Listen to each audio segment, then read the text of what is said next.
Alright guys, welcome.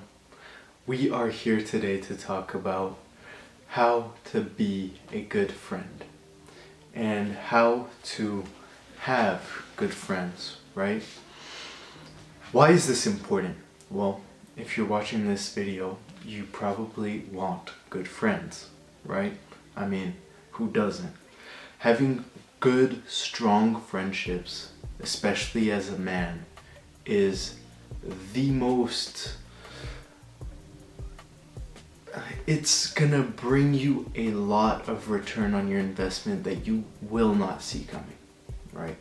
It's good for your mental health, obviously. It's good for your physical health, depending on the friend. And it's super fucking amazing for your confidence.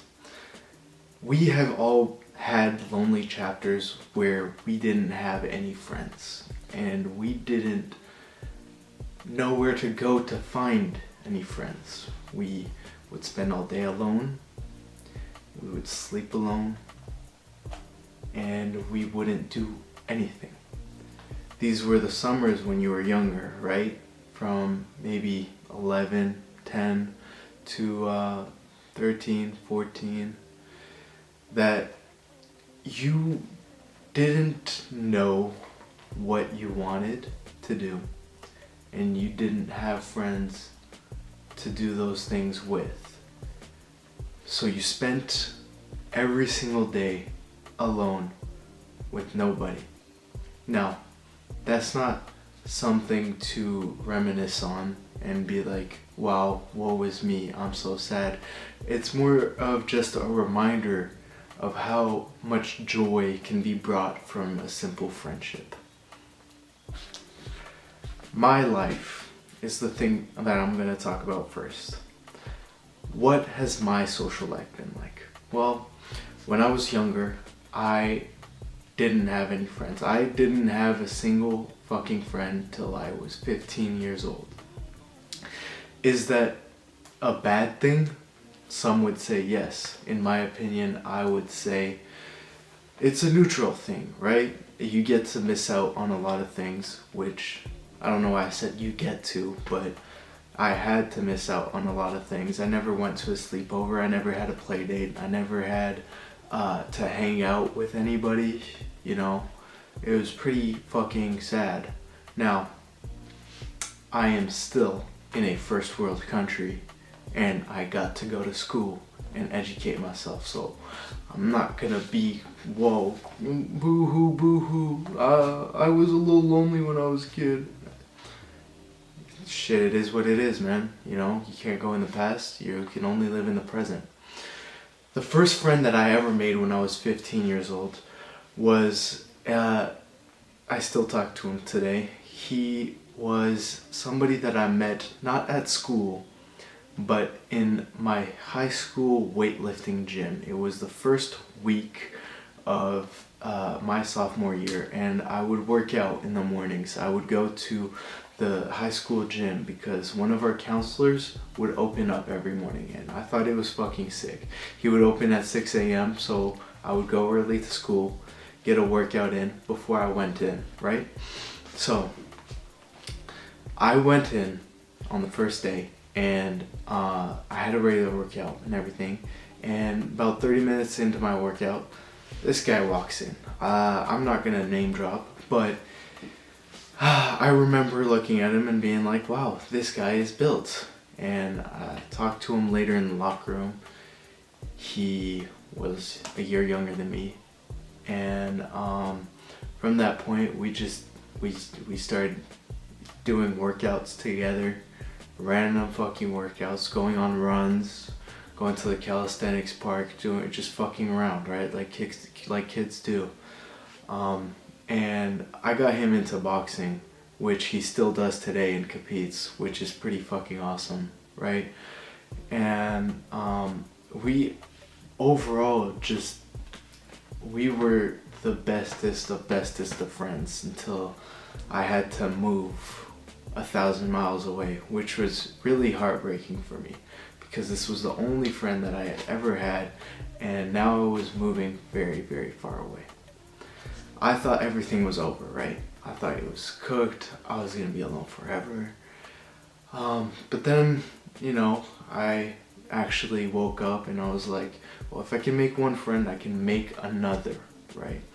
So I started just getting in my regular routine of life. I got gym membership, started going to the gym, started talking to people.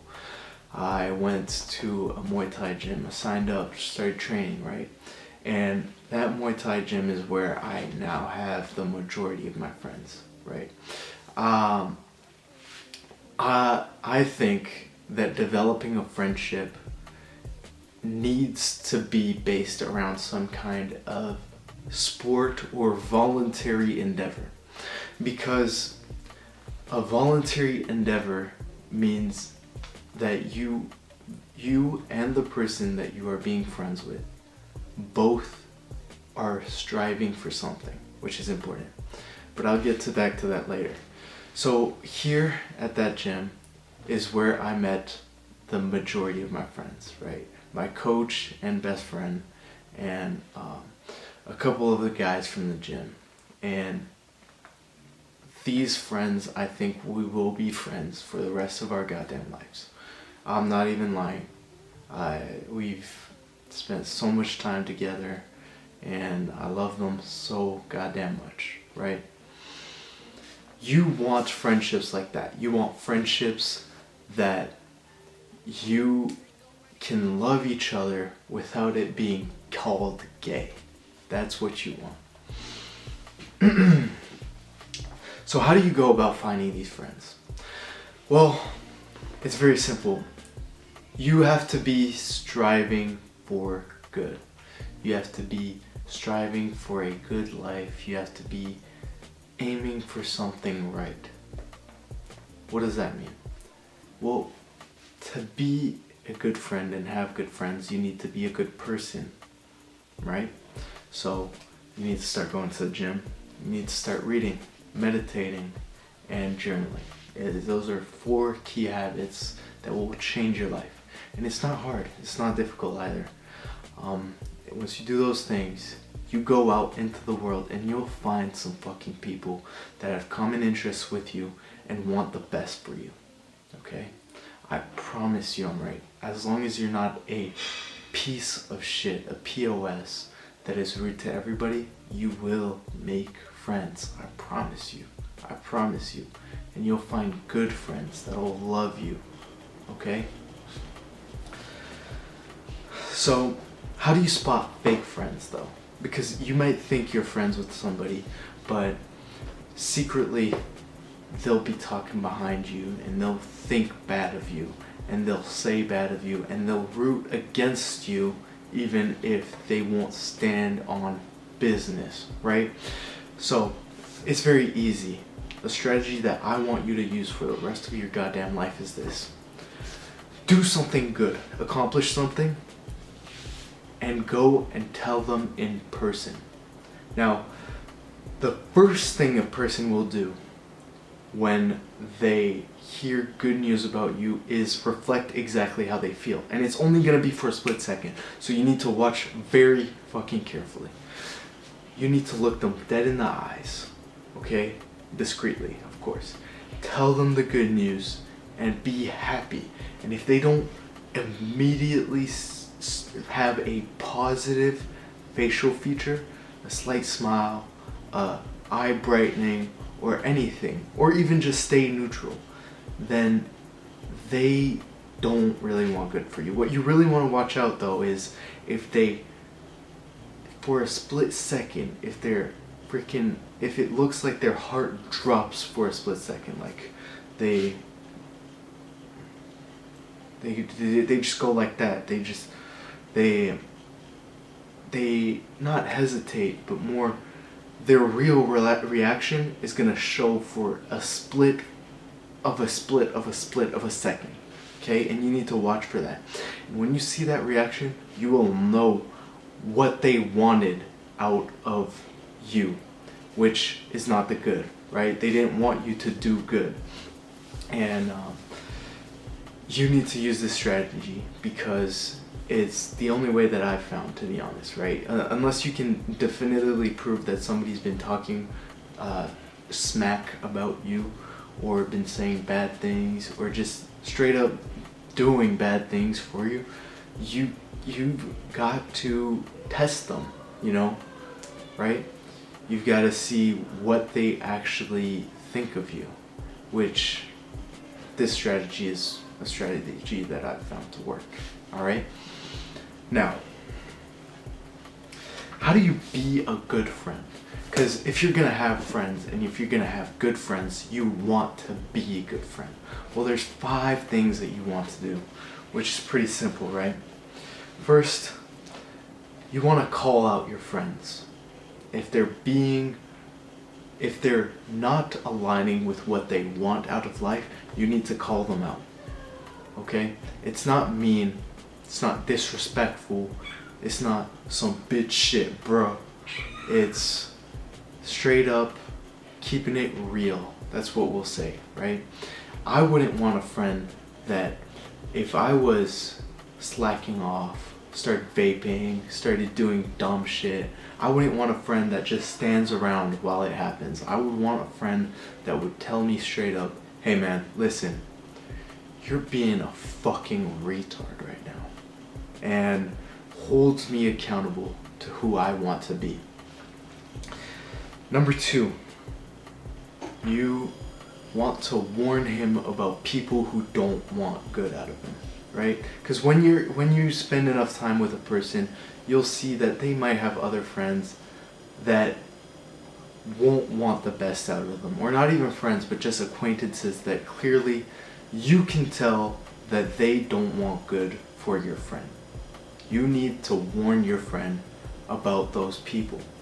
If you don't, you're not a good friend. If you can tell somebody has bad intentions for somebody that you love and you don't say anything, it's like they say, if you don't stop the murder, then you are a participant, right? You might as well just take the blade and slice his throat yourself.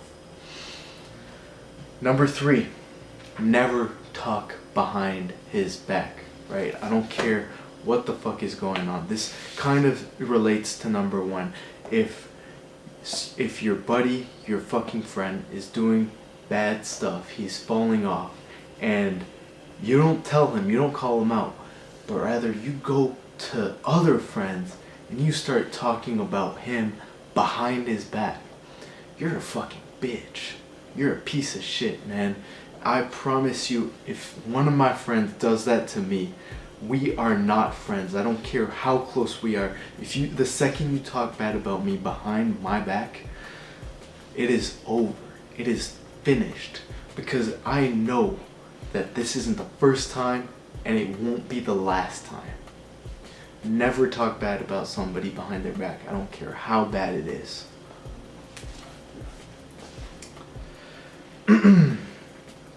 Encourage your friend to be better. Encourage him to strive for goodness. It kind of relates to number 1, which is calling out your friend on bullshit and shitty things that he does. But it's different, right?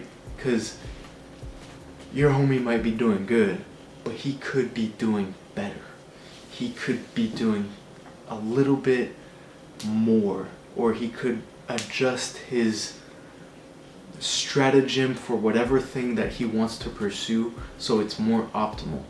You need to help him out with that. Encourage him, root him on.